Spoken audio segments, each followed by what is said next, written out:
こんにちは。今日も左足が人工股関節全置換術高速法術を受けた私のいつものダウンドッグの治し方3回目です。どうぞよろしくお願いします。3回目の今日はお腹、お尻、腰回りの使い方を紹介します。ダウンドッグは手足を起点にしてお尻を高く上げるポーズです。1回目と2回目は手や腕、足の使い方を紹介しました。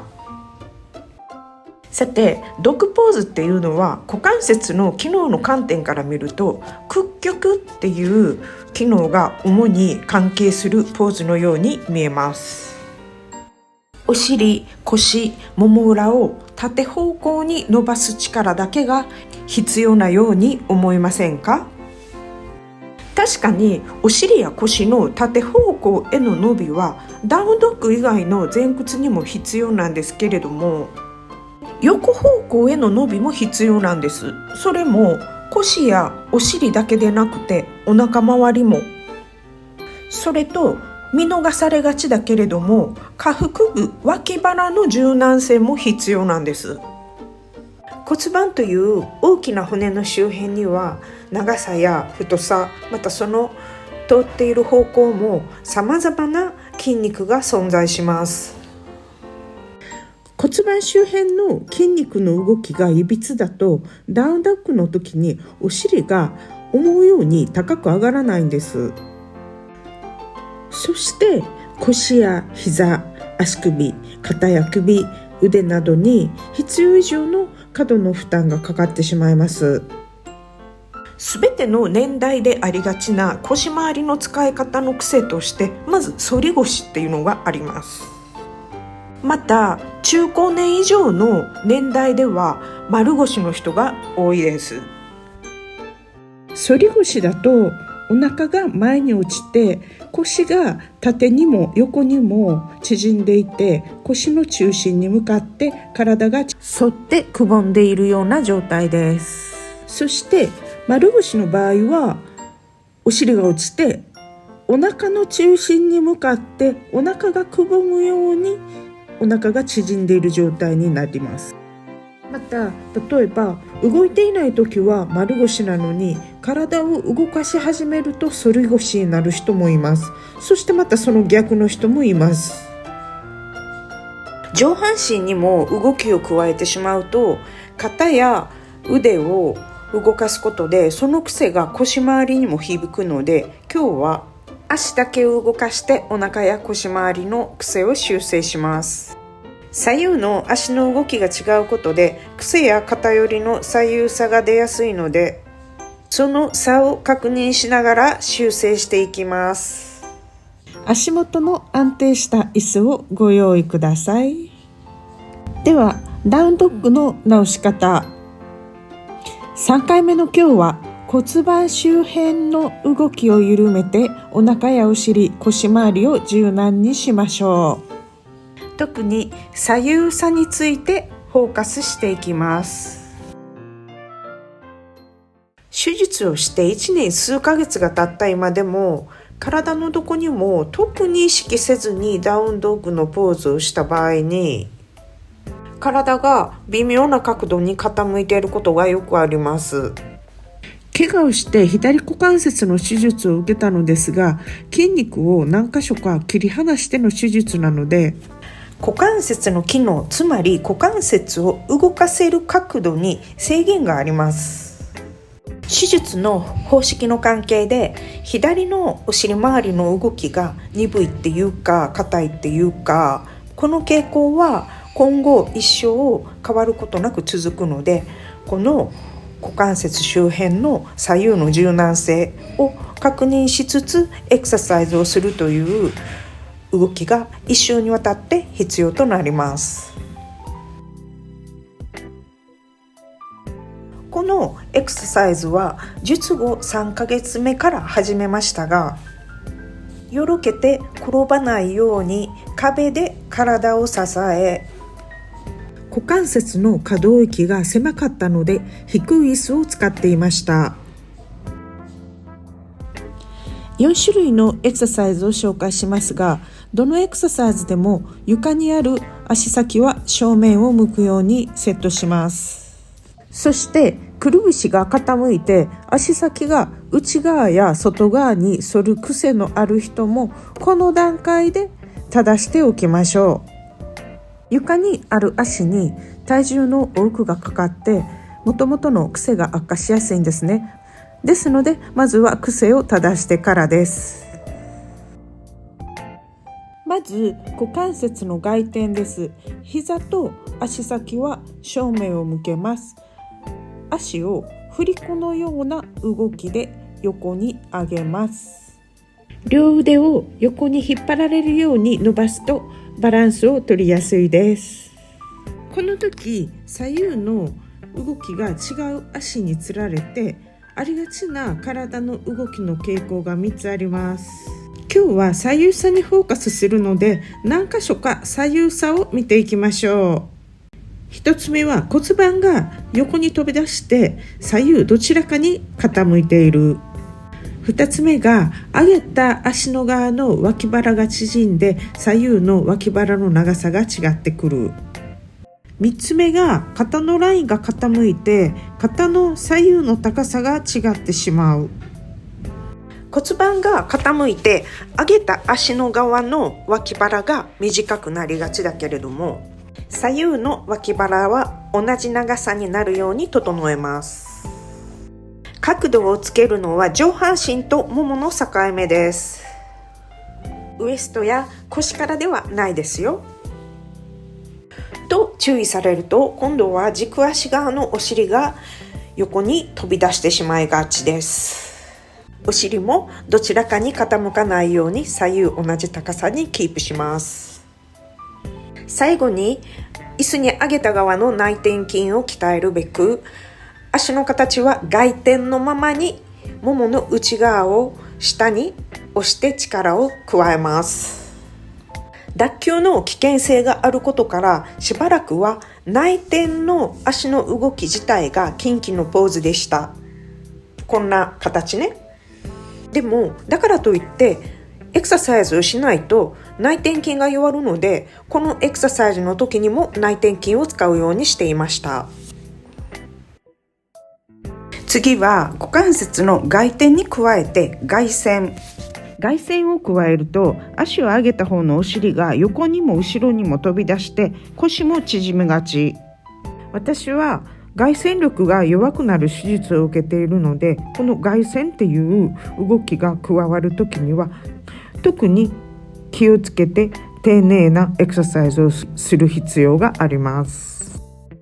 腰のどちらかが縮んでいないかとか、左右のお尻がどちらかが飛び出していないかなど手でも触って確認しています。手術から1年数ヶ月経った今は椅子の背に足を乗せて練習していますが、右足を上げる場合も左足を上げる場合も左足の使い方が難しいです。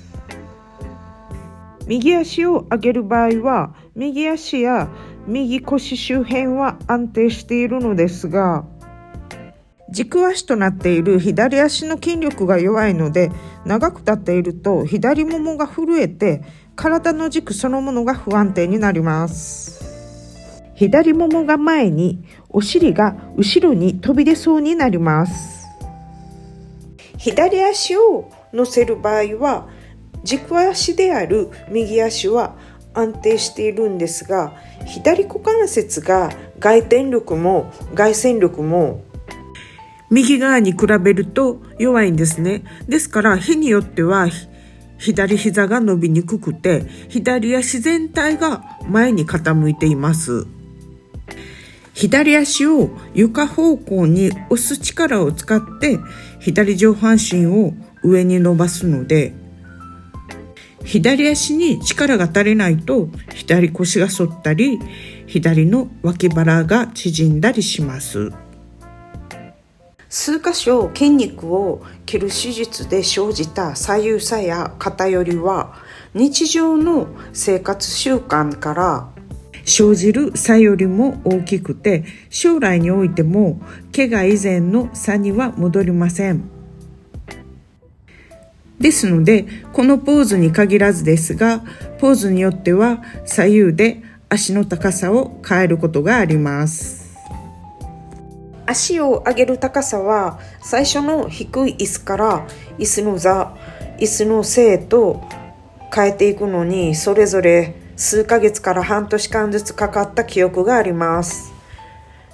それも急に高さを上げるのではなくて、毛布や枕、ブロックなどを追加して少しずつです。最初の頃はいつも左足全体が前に倒れてきてしまって、左お尻が後ろに飛び出していたので、左手でもも付け根を外旋させ、左お尻を前に巻き込み、足の裏も壁で支えていました。それでも上げた左足が不安定なため、右足を少し外にずらして立つなどの工夫もしていました。3番目のエクササイズは股関節の屈曲。外転や外旋と違って屈曲は歩幅に直接関係します。手術を受けた左足は前後の動きも角度が浅いため、怪我以前より歩幅が小さくなりました。大腿骨の後ろからの手術でお尻近くの筋肉を数箇所損傷しています。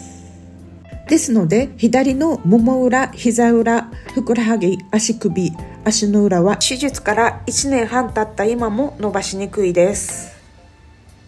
手術直後は左のお尻だけじゃなくて腰やお腹にも力が入らないため、左足を上げるときには骨盤がきちんと立たなくて、骨盤はいつも前傾してるか後傾してるかでした。左腰や左のお腹も反ったり丸まったり、椅子の高さによっては左の脇腹も縮んだり、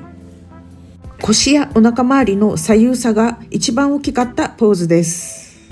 手術を受けた左が軸足の時は、右より弱い左足に普段より体重がかかるため、踏み込むのが難しくて、左もも前や左膝がガクガクして不安定でした。どちらが軸足でも不安定なので、最初の頃は低い椅子と壁を必ず使っていました。エクササイズの2と3は上半身をひねったり倒したりするバージョンがあります。上半身に動きが加わっても下半身を安定させて、お腹や腰回りの左右差を整える練習をするので、その日の股関節の具合に合わせて左右椅子の高さを調節しています。最後は椅子に片膝を乗せて、もも前とお尻の付け根の柔軟性をアップさせるエクササイズです。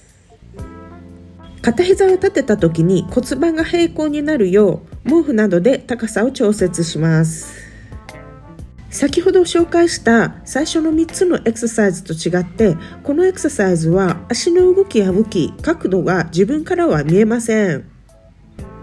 いきなりこのエクササイズをしないで、まず必ず先の3つのエクササイズをしてからにしてます。